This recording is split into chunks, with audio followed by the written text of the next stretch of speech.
Hello guys, it's Genevieve Tabili Norman. Ito yung alagbati ko guys. Sa Pilipinas guys, may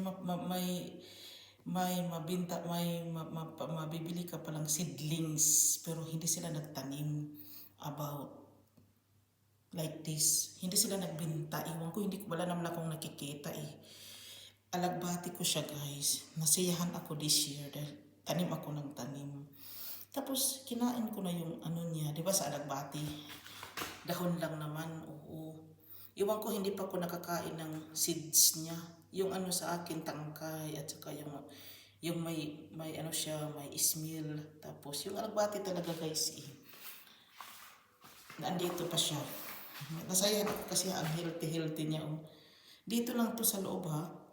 I teaching my own husband na dito lang talaga siya tumubo sa loob dito, itong lugar na ito.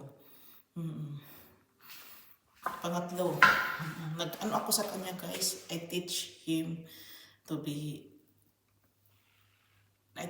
kasi parang sumunod-sunod kasi sila sa kanya.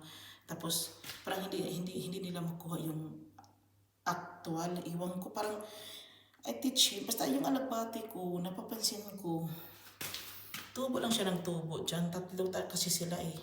Marami naman akong tinanim. Tumaas talaga sila. Masaya ako dahil di naman talaga madaling magtanim. Aawayin pa ninyo sila kuti dyan.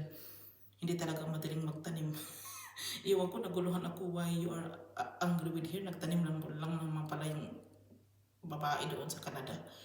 Marami kayong question, hindi nyo maintindihan. Na mixture na para yung mga emotion niya like me. Wala na akong sinasabing marami. Basta nakapokus na lang ako sa mga tanim ko. Guys, dito na lang ako. Maraming salamat. Bye.